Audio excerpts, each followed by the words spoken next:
दोस्तों नमस्कार, ये है मार्गदर्शन फॉर सिविल सर्विसेज। मैं अनुराग चौधरी।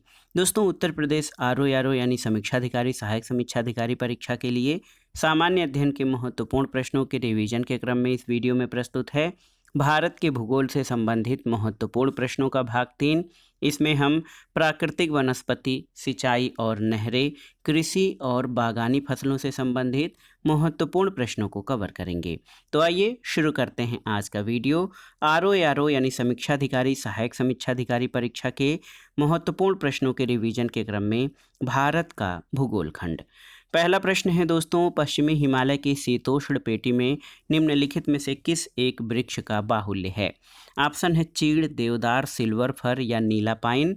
तो सही उत्तर है देवदार, ऑप्शन बी। याद रखिएगा दोस्तों, पश्चिमी हिमालय की शीतोष्ण कटिबंधीय वन पेटी में देवदार वृक्षों का बाहुल्य है और इस पेटी में शीतोष्ण कटिबंधीय वनों का विस्तार मिलता है, जिसके प्रमुख वृक्षों में ओक, फर, देवदार, स्प्रूस, चेस्टनट, सीडार और चीड़ हैं। यहाँ देवदार के वृक्ष अन्य की अपेक्षा अधिक मात्रा में हैं। अगला प्रश्न है, निम्नलिखित में से किसका सुमेल नहीं है? देखिए, सुंदरवन पश्चिमी बंगाल बिल्कुल सही है, भीतरकनिका उड़ीसा में है, सही है, पिचवरम तमिलनाडु में है और वेम्बनाड कर्नाटक में। ये आपका सही नहीं है, क्योंकि आप जान लीजिए दोस्तों, वेम्बनाड जो है ये केरल में स्थित है, न कि कर्नाटक में। अब आइए दोस्तों, सिंचाई और नहरों से संबंधित प्रश्नों को देखते हैं। पहला प्रश्न है, जीवन रक्षक अथवा बचाव सिंचाई इंगित करती है किसको? तो उत्तर है पीडब्ल्यूपी सिंचाई को। देखिए, पीडब्ल्यूपी यानी परमानेंट विल्टिंग पॉइंट सिंचाई जीवन रक्षक अथवा बचाव सिंचाई को इंगित करती है। परमानेंट विल्टिंग पॉइंट मिट्टी में पानी की न्यूनतम मात्रा को इंगित करता है, जिसके अभाव में पौधे मुरझाने लगते हैं। ऐसी स्थिति में सिंचाई बहुत जरूरी हो जाती है। अगला प्रश्न है, हरिके बैराज यानी इंदिरा गांधी नहर का प्रमुख जल स्रोत किन नदियों के संगम पर स्थित है? ऑप्शन है रावी और ब्यास, झेलम और चिनाब, चिनाब और सतलज या ब्यास और सतलज। तो सही उत्तर है हरिके बैराज ब्यास और सतलज नदियों के संगम पर स्थित है। ऑप्शन डी आपका सही उत्तर है। दोस्तों आप जान लीजिए, इंदिरा गांधी नहर का उद्गम हरिके बैराज के निकट से ब्यास और सतलज नदी के संगम से होता है। मुख्य नहर की लंबाई 649 किलोमीटर है। इस नहर से पश्चिमी राजस्थान के गंगानगर, बीकानेर, जोधपुर और जैसलमेर जिलों की मुख्य रूप से सिंचाई की जाती है। अगला प्रश्न है, निम्नलिखित नदी परियोजनाओं में से कौन ब्यास नदी के पोंग बांध के जल का उपयोग करती है? ऑप्शन है इंदिरा गांधी नहर परियोजना, पोचमपाद परियोजना, मयूराक्षी परियोजना या नागार्जुन सागर परियोजना। तो सही उत्तर है इंदिरा गांधी नहर परियोजना। याद रखिएगा, ब्यास परियोजना पंजाब, हरियाणा और राजस्थान राज्यों की सम्मिलित परियोजना है। इसके अंतर्गत इंदिरा गांधी नहर में शीत ऋतु में नियमित जलापूर्ति बनाए रखने के लिए ब्यास नदी पर पोंग बांध यानी महाराणा प्रताप सागर बांध बनाया गया है। अगला प्रश्न है, शारदा सहायक समादेश विकास परियोजना के मुख्य लक्ष्य निम्नलिखित में से क्या हैं? सही उत्तर का चयन करिए। कृषि उत्पादन बढ़ाना बिल्कुल सही, बहुफसली खेती द्वारा भूमि उपयोग के प्रारूप को बदलना सही है और भू प्रबंध सुधार। तो ये तीनों ही शारदा सहायक समादेश विकास परियोजना के लक्ष्य हैं। ऑप्शन डी आपका सही उत्तर हो जाएगा। दोस्तों उत्तर प्रदेश की मुख्य बृहद और मध्यम सिंचाई परियोजनाओं और नहर प्रणालियों से सृजित सिंचन क्षमता का वैज्ञानिक ढंग से शीघ्रातिशीघ्र और अधिकतम उपयोग करके बहुफसली खेती और भू प्रबंधन के सुधार के माध्यम से कृषि उत्पादन और उत्पादकता में वृद्धि करके क्षेत्र का समन्वित विकास करने के उद्देश्य से 3 समादेश क्षेत्र विकास परियोजनाओं शारदा सहायक, रामगंगा और गंडक का सृजन 1973-74 में किया गया था और ये सभी कथन सही हैं। अगला प्रश्न है दोस्तों, हरियाली परियोजना। देखिए, बहुत ही महत्वपूर्ण है। हरियाली परियोजना क्या है? तो सही उत्तर है बंजर भूमि के विकास के लिए हरियाली परियोजना लाई गई है और बंजर भूमि विकास के लिए हरियाली परियोजना का संबंध जल संग्रहण से संबंधित है। विविध परियोजनाओं में देखते हैं, सूची 1 का सूची 2 से सुमेलन करना है और दिए गए कूट से सही उत्तर का चयन करना है। इडुक्की परियोजना, तो दोस्तों इडुक्की परियोजना केरल में पेरियार नदी पर है। माता टीला परियोजना ये बेतवा नदी पर है, नागार्जुन सागर कृष्णा नदी पर। और पोचमपाद परियोजना ये गोदावरी नदी पर तेलंगाना में स्थित है। तो यहाँ पर सही सुमेलन क्या हो जाएगा? उत्तर है 4, 1, 3, 2।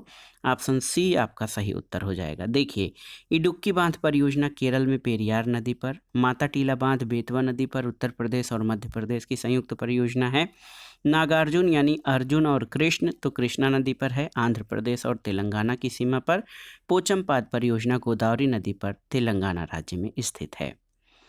अगला प्रश्न है, सूची 1 का सूची 2 से सुमेलन करना है। नदी घाटी परियोजनाएं और नदियों का, तो याद रखिए रिहंद परियोजना उत्तर प्रदेश में रिहंद नदी पर है।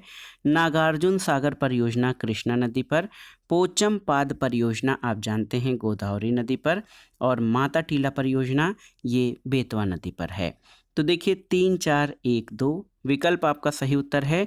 3, 4, 1, 2 ऑप्शन डी आपका सही उत्तर है। अगला प्रश्न है दोस्तों, कावेरी नदी के जल बंटवारे का विवाद किन राज्यों से संबंधित है? तो याद रखिएगा तमिलनाडु, केरल, कर्नाटक और पुडुचेरी, या फिर तमिलनाडु, कर्नाटक, केरल और पुडुचेरी। ऑप्शन डी आपका सही उत्तर है। दोस्तों, कावेरी नदी जल विवाद में सम्मिलित राज्य 4 हैं, तमिलनाडु, कर्नाटक, केरल और पुडुचेरी। अगला प्रश्न है कि भारत में प्रथम जल विद्युत संयंत्र की स्थापना कहाँ पर की गई थी? तो उत्तर है दार्जिलिंग में। ऑप्शन ए आपका सही उत्तर है। भारत में प्रथम हाइड्रो पावर इलेक्ट्रिक जो संयंत्र है उसकी स्थापना 1897 में पश्चिम बंगाल के दार्जिलिंग के निकट सिद्रापोंग में हुई थी। दूसरा जल विद्युत संयंत्र 1902 में कर्नाटक के शिवसमुद्रम में लाया गया था। ये कावेरी नदी पर स्थित है। एक अन्य महत्वपूर्ण प्रश्न है, कालागढ़ बांध जो है ये किस नदी पर स्थित है? आपको बताना है कालागढ़ बांध। तो सही उत्तर है दोस्तों कालागढ़ बांध ये रामगंगा नदी पर स्थित है और इसकी ऊंचाई 128 मीटर और लंबाई 175 मीटर है। एक अन्य महत्वपूर्ण प्रश्न है कि चेरुथानी बांध किस नदी पर है? तो याद रखिएगा चेरुथानी बांध ये पेरियार नदी पर केरल के इडुक्की जिले में स्थित है। अगला प्रश्न है दोस्तों, मालमपुझा बांध किस नदी पर स्थित है? ऑप्शन देखिए भरतपुझा, कोरापुझा, मलपुझा या पंबा। तो सही उत्तर है मलमपुझा बांध मलमपुझा नदी पर ये स्थित है जो केरल राज्य के पलक्कड़ जिले में स्थित है। मलमपुझा मुख्य सिंचाई परियोजना से केरल का पलक्कड़ और त्रिशूल जिला लाभान्वित होता है। अगला प्रश्न है दोस्तों, 4 कथन दिए गए हैं यहाँ पर, आपको इसके आधार पर सही उत्तर का चयन करना है। पहला है कि रिहंद बांध सोन नदी की एक सहायक नदी पर है, बिल्कुल सही है। दूसरा, हीराकुंड बांध महानदी पर है, ये उड़ीसा में है, सही है।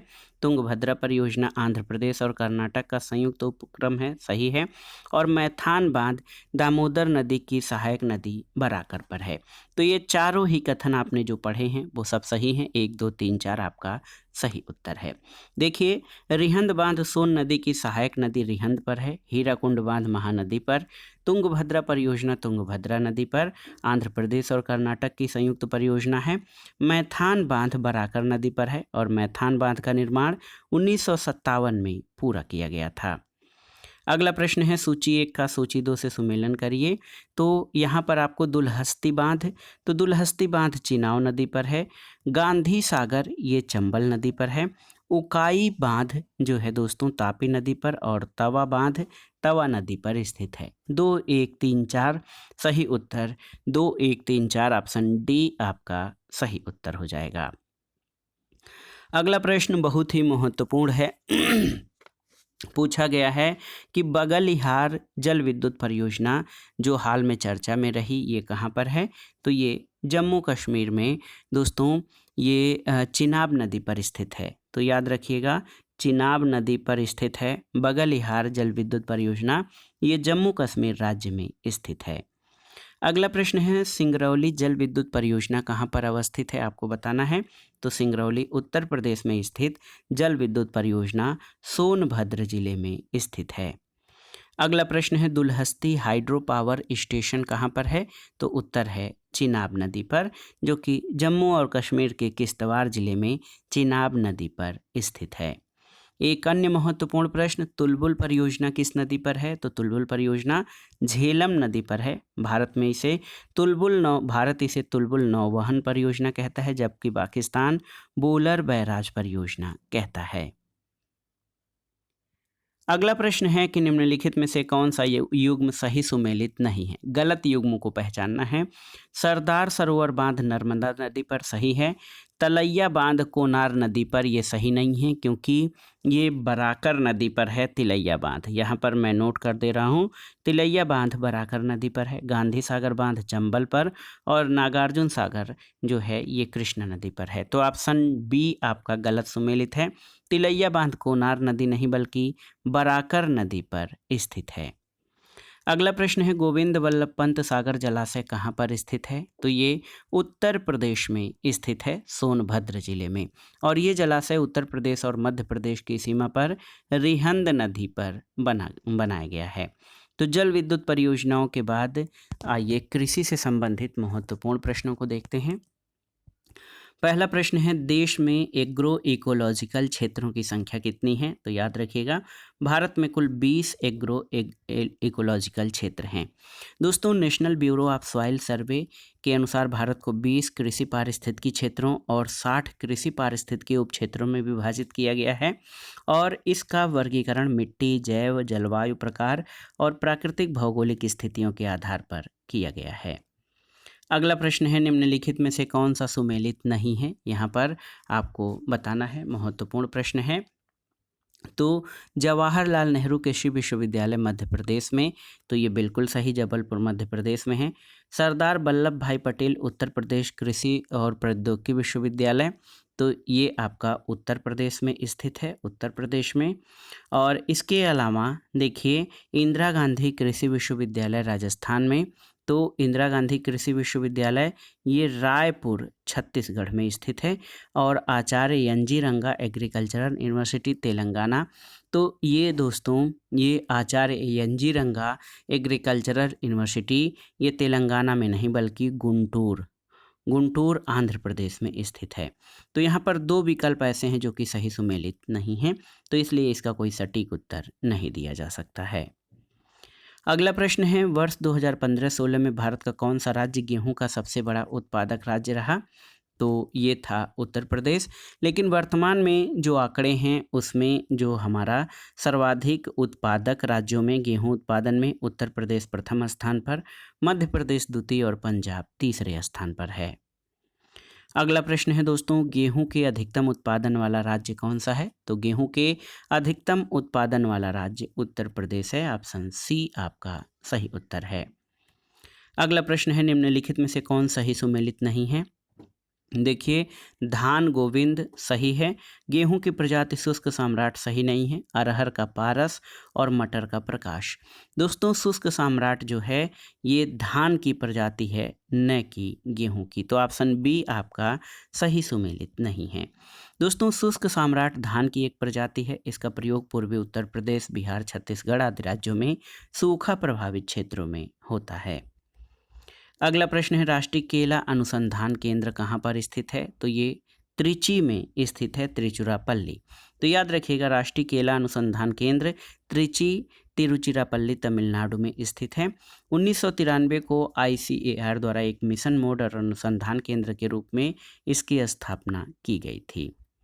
अगला प्रश्न बहुत ही महत्वपूर्ण है कि भारतवर्ष में जो है प्रथम कृषि विश्वविद्यालय की स्थापना कब की गई थी? तो उत्तर है 1960 में। और ये विश्वविद्यालय उत्तर प्रदेश कृषि विश्वविद्यालय के रूप में उद्घाटित किया गया था पंतनगर में, जो कि अब तत्कालीन उत्तर प्रदेश में था, वर्तमान में उत्तराखंड में है। और बाद में इसका नाम गोविंद वल्लभ पंत कृषि और प्रौद्योगिकी विश्वविद्यालय कर दिया गया था।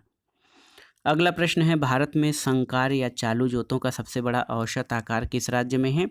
तो सही उत्तर है राजस्थान राज्य में। अगला प्रश्न है दोस्तों, निम्नलिखित में से कौन नीली क्रांति से संबंधित है? तो ब्लू रिवॉल्यूशन से संबंधित है मत्स्य पालन, ऑप्शन सी। याद रखिएगा दोस्तों, नीली क्रांति का संबंध मत्स्य उत्पादन से है, काली क्रांति पेट्रोलियम उत्पादन से, हरित क्रांति खाद्यान्न उत्पादन, लाल क्रांति मांस और टमाटर उत्पादन और पीली क्रांति का संबंध तिलहन उत्पादन से है।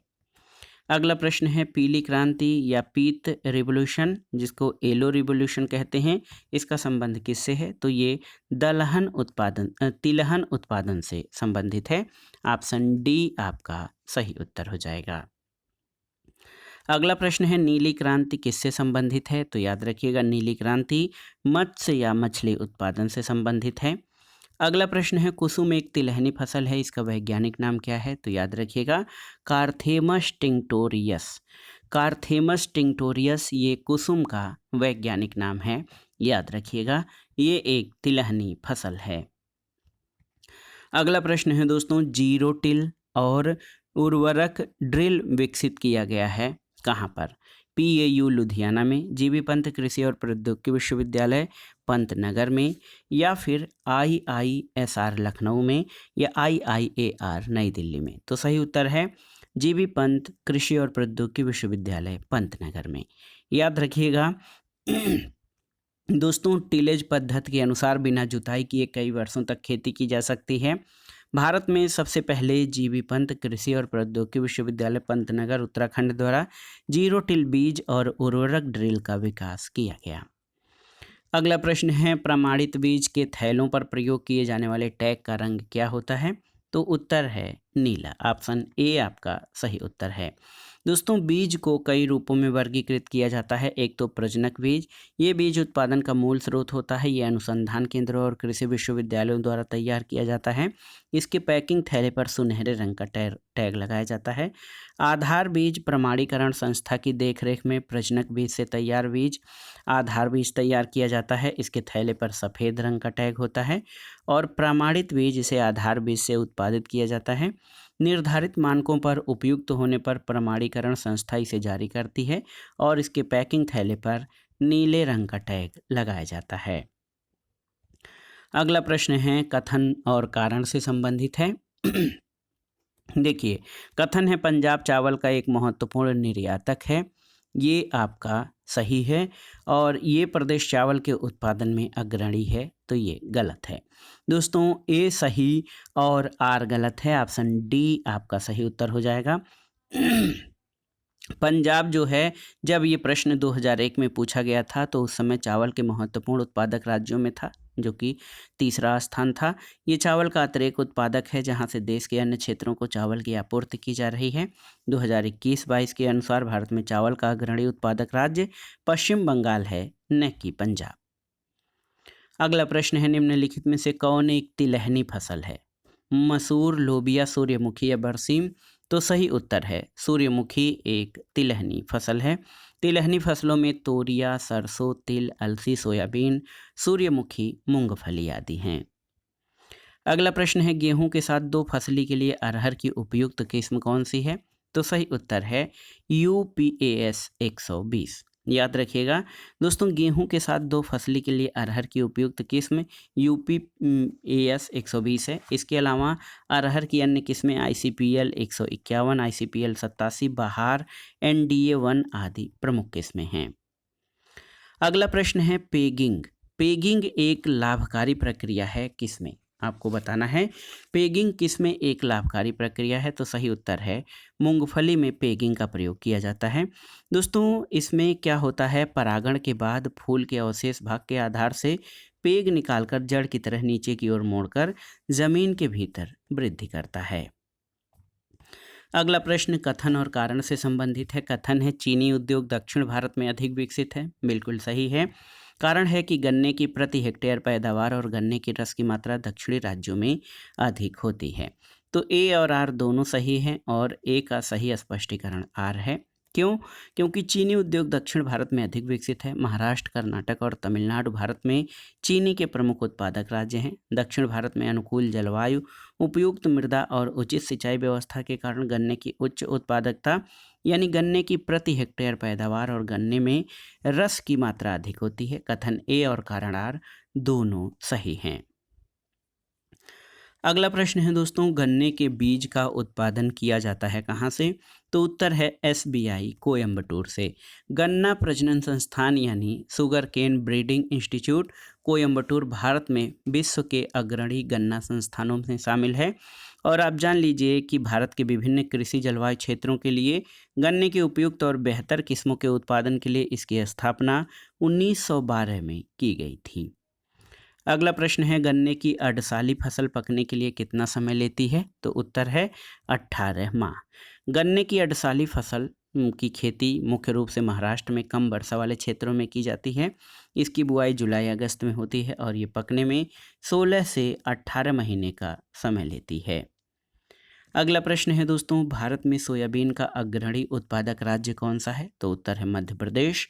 तो भारत में जो है सोयाबीन का अग्रणी उत्पादक मध्य प्रदेश था, लेकिन वर्तमान में सोयाबीन के जो 3 अग्रणी उत्पादक राज्य हैं उनमें महाराष्ट्र पहले स्थान पर, मध्य प्रदेश दूसरे और राजस्थान तीसरे स्थान पर है।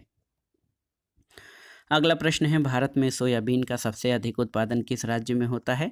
तो ये भी जब प्रश्न पूछा गया था तो मध्य प्रदेश था, लेकिन वर्तमान में महाराष्ट्र जो है सोयाबीन का सर्वाधिक बड़ा उत्पादक राज्य है। अगले प्रश्न पर आते हैं दोस्तों, फसल और उनके मौसम का मिलान करना है। सूरजमुखी तो ये सभी मौसमों में हो सकता है। खरबूजा जो है ये जायद यानी गर्मी की फसल है। और कपास ये खरीफ यानी वर्षा के समय, और अलसी रबी की फसल है।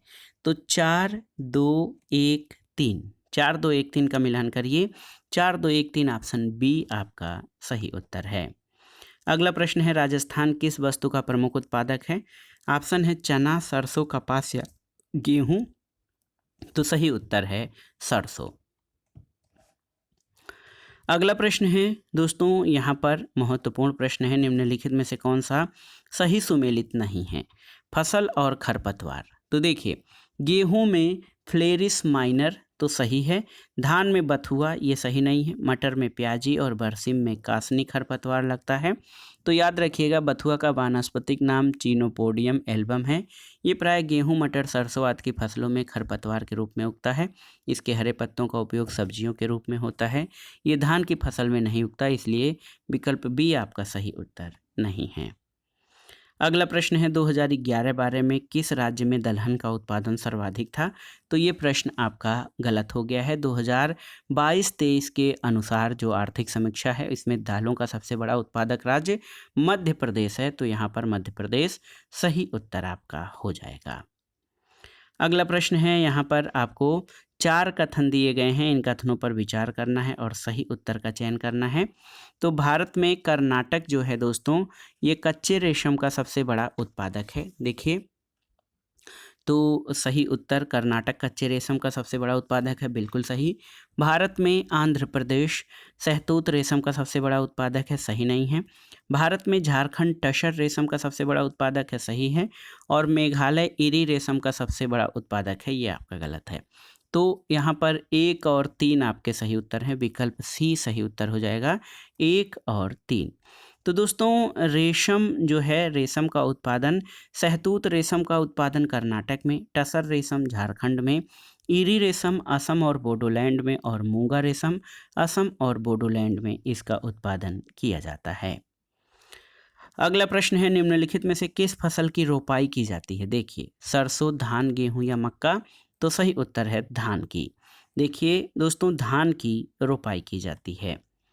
अगला प्रश्न है, बासमती चावल की रोपाई के लिए उपयुक्त बीज दर कितनी है? तो ये है 15 से 20 किलोग्राम प्रति हेक्टेयर। ये बासमती चावल की रोपाई के लिए वो जो है उपयुक्त जो है बीज दर है। पापा। अगला प्रश्न है दोस्तों, अगला प्रश्न देखिए, बहुत ही महत्वपूर्ण है। अगला प्रश्न है दोस्तों, देखिए, बहुत ही महत्वपूर्ण प्रश्न है। अगला प्रश्न बहुत ही महत्वपूर्ण है। इसमें आपको बताना है कि भारत के राज्यों में कौन सा राज्य चावल का सर्वाधिक उत्पादन प्रति हेक्टेयर करता है? तो सही उत्तर क्या हो जाएगा दोस्तों? सही उत्तर है पंजाब। देखिए, जब ये प्रश्न पूछा गया था तो पंजाब था और चावल उत्पादन में सर्वाधिक योगदान पश्चिम बंगाल का है, लेकिन उत्पादकता जो है वो पंजाब राज्य की सर्वाधिक है। अगला प्रश्न है, निम्नलिखित में से कौन सा सही सुमेलित नहीं है? सरसों, बरुड़ा बिल्कुल सही है, सरसों की किस्म है बरुड़ा। मटर की रचना सही है। अलसी की नीलम, तो ये अलसी की नीलम है। और चना का धान का राधे, ये गलत है क्योंकि राधे जो है ये चना का महत्वपूर्ण, तो ऑप्शन डी आपका सही उत्तर नहीं होगा। अगला प्रश्न बागानी फसलों से संबंधित है। इसमें आपको बताना है कि भारत के किस राज्य में सर्वाधिक कॉफ़ी उत्पादन किया जाता है? तो उत्तर है कर्नाटक। कर्नाटक में सर्वाधिक कॉफ़ी या कहवा का उत्पादन किया जाता है। कर्नाटक में अरेबिका और रोबस्टा कॉफ़ी पैदा की जाती हैं। देश में कॉफ़ी का सर्वाधिक उत्पादन करने वाला राज्य कर्नाटक है। और कर्नाटक 2021-22 के आंकड़ों के अनुसार दोस्तों, सब पूरे देश के उत्पादन का 70.66% काफ़ी उत्पादन करता है। काफ़ी उत्पादन में द्वितीय और तृतीय स्थान पर, दूसरे पर केरल और तीसरे पर तमिलनाडु राज्य स्थित है। अगला प्रश्न है, कौन सा भारत का सर्वाधिक काफ़ी उत्पादक राज्य रहा है? तो आप जान लीजिए, कर्नाटक भारत का सर्वाधिक काफ़ी उत्पादक राज्य रहा है। अगला प्रश्न है, भारत में बागानी कृषि के अंतर्गत उगाई जाने वाली प्रमुख सस्य या फसलें कौन सी हैं? तो बागानी कृषि में चाय, रबर, नारियल और कहवा प्रमुख हैं, याद रखिएगा। तो बागानी फसलें या प्लांटेशन क्रॉप के अंतर्गत कृषि मंत्रालय के अनुसार नारियल, सुपारी, तार, कोकोआ और काजू को रखा जाता है, जबकि वाणिज्य मंत्रालय के अंतर्गत चाय, कॉफ़ी, रबर को रखा जाता है। तो नारियल, ताड़, सुपारी, कोकोआ, काजू, चाय, कॉफ़ी और रबर ये सभी बागानी फसलें हैं। अगला प्रश्न है, निम्नलिखित कथनों पर विचार कीजिए तथा कूट से सही उत्तर का चयन करिए। देखिए, चाय असम की मुख्य फसल है, बिल्कुल सही। कहवा तमिलनाडु की मुख्य फसल है, ये सही नहीं है। तंबाकू आंध्र प्रदेश में विस्तृत बड़े पैमाने पर उगाई जाती है, बिल्कुल सही। जूट छत्तीसगढ़ की मुख्य फसल है, गलत है। तो 1 और 3 आपके सही हैं। देखिए, 1 और 3 ऑप्शन बी आपका सही उत्तर हो जाएगा। चाय उत्पादन में असम और तंबाकू उत्पादन में आंध्र प्रदेश अग्रणी राज्य हैं। कहवा उत्पादन में तमिलनाडु नहीं बल्कि कर्नाटक राज्य आगे है। और छत्तीसगढ़ की मुख्य फसल धान है, न कि जूट। अगला प्रश्न है, भारत में निम्नलिखित राज्यों में कौन सा एक नारियल का सबसे बड़ा उत्पादक है? तो नारियल उत्पादन में तमिलनाडु शीर्षस्थ राज्य है। तो याद रखिएगा, वर्तमान में अगर जो देखा जाए तो नारियल उत्पादन में 3 राज्य केरल, तमिलनाडु और कर्नाटक हैं।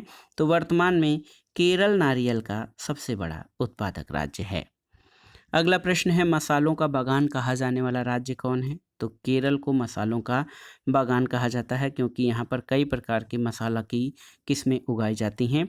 2021 के आंकड़ों के अनुसार भारत में शीर्ष 3 मसाला उत्पादक राज्यों में मध्य प्रदेश, राजस्थान और गुजरात हैं।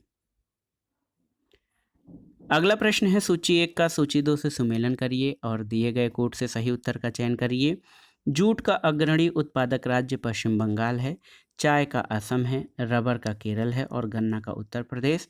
तो 3 1 2 4 3 1 2 4 आपका सुमेलन हो जाएगा। ऑप्शन ए आपका सही उत्तर है। अगला प्रश्न है दोस्तों, कौन सा मसाला, देखिए बहुत ही महत्वपूर्ण है कि कौन सा मसाला भारत के काला सोना के रूप में जाना जाता है? तो उत्तर है काली मिर्च। दोस्तों, काली मिर्च को भारत में काला सोना के नाम से जाना जाता है क्योंकि ये बहुत ही महंगा मसाला है। अगला प्रश्न है, निम्नलिखित में से कौन सा राज्य इलायची के उत्पादन के लिए पहचान नहीं रखता? केरल, कर्नाटक, तमिलनाडु या ओडिशा? तो सही उत्तर है ओडिशा में इलायची का उत्पादन नहीं होता, जबकि केरल, कर्नाटक और तमिलनाडु इलायची के मुख्य उत्पादक राज्य हैं। बड़ी इलायची का उत्पादन सिक्किम और पश्चिम बंगाल में बहुतायत से होता है। अगला प्रश्न है, निम्नलिखित में से कौन सा प्रमुख काजू उत्पादक राज्य है? ऑप्शन है गोवा, महाराष्ट्र, केरल और कर्नाटक। तो सही उत्तर है महाराष्ट्र। याद रखिएगा दोस्तों, देखिए महाराष्ट्र काजू उत्पादन में जो है शीर्ष पर है और 2020-21 के आंकड़ों के अनुसार महाराष्ट्र टॉप पे है, आंध्र प्रदेश दूसरे और ओडिशा काजू उत्पादन में तीसरे स्थान पर है। अगला प्रश्न है, भारत सबसे बड़ा उत्पादक है किसका? कहवा का, गन्ना का, तिलहन का या तंबाकू का? तो सही उत्तर है भारत। इसमें अगर जो नवीनतम आंकड़े लिया जाए तो किसी का भी अग्रणी उत्पादक नहीं है। क्यों? तो आप देख लीजिए कि गन्ना के उत्पादन में विश्व में दूसरा स्थान हो गया है, पहले पर ब्राज़ील है। कहवा उत्पादन में 8वां स्थान, जबकि पहले पर ब्राज़ील है। तंबाकू उत्पादन में दूसरा स्थान, पहले पर चीन है। तिलहन उत्पादन में भारत सबसे बड़ा उत्पादक नहीं है। अगला प्रश्न है भारत की निम्न फसलों में किस फसल के अंतर्गत उसके शुद्ध सकल कृषि क्षेत्र के सिंचित क्षेत्र का सर्वाधिक प्रतिशत है? अगला है गेहूं, ऑप्शन है गेहूं, चावल, तिलहन और गन्ना। तो सही उत्तर है गन्ना, ऑप्शन डी। अगला प्रश्न है दोस्तों, निम्नलिखित में से कौन सा युग्म सही सुमेलित नहीं है? देखिए, फसल पौधारोपण और सर्वाधिक उत्पादक राज्य, तो जूट पश्चिम बंगाल बिल्कुल सही है। चाय असम सही है। गन्ना उत्तर प्रदेश सही है। रबर हिमाचल प्रदेश ये आपका सही नहीं है। क्यों? क्योंकि रबर पौधों के लिए गर्म और नम जलवायु की आवश्यकता होती है। भारत में प्राकृतिक रबर का उत्पादन मुख्यतः केरल, त्रिपुरा, कर्नाटक, तमिलनाडु और असम में होता है। भारत में रबर का सबसे बड़ा उत्पादक राज्य केरल है, न कि हिमाचल प्रदेश। अगला प्रश्न है दोस्तों, देखिए महत्वपूर्ण प्रश्न है कि निम्नलिखित में से किस राज्य में काली मिर्च और इलायची का उत्पादन होता है? तो उत्तर है असम में, ऑप्शन ए आपका सही उत्तर है। दोस्तों देखिए केरल में दोस्तों काली मिर्च और बहुत ही महत्वपूर्ण प्रश्न है कि किस राज्य में काली मिर्च का उत्पादन होता है, आपको बताना है। ये आज के वीडियो का आखिरी प्रश्न है। असम, जम्मू कश्मीर, हिमाचल प्रदेश और केरल। तो सही उत्तर है केरल में। दोस्तों जो विकल्प हमारे पास हैं उनमें केरल राज्य में काली मिर्च और इलायची का उत्पादन होता है और कई प्रकार के मसाला फसलों को उगाए जाने के कारण केरल को मसालों का बागान भी कहा जाता है। तो दोस्तों ये था आज का वीडियो, जिसमें आपने आरओ यानी समीक्षा अधिकारी, सहायक समीक्षा अधिकारी परीक्षा के लिए सामान्य अध्ययन के प्रीवियस ईयर्स पेपर्स में पूछे गए प्रश्नों को रिवाइज किया। इसमें हमने भारत के भूगोल खंड के अंतर्गत प्राकृतिक वनस्पति, सिंचाई और नहरें, प्रमुख बहुउद्देशीय परियोजनाएं, कृषि और बागानी फसलों से संबंधित महत्वपूर्ण प्रश्नों को कवर किया है। आगे के वीडियो में हम खनिज संसाधन से संबंधित महत्वपूर्ण प्रश्नों को कवर करेंगे। तो हमारे चैनल से जुड़े रहें, वीडियो को लाइक करें, शेयर करें और इस चैनल मार्गदर्शन फॉर सिविल सर्विसेज को सब्सक्राइब करें। वीडियो देखने के लिए धन्यवाद दोस्तों, नमस्कार।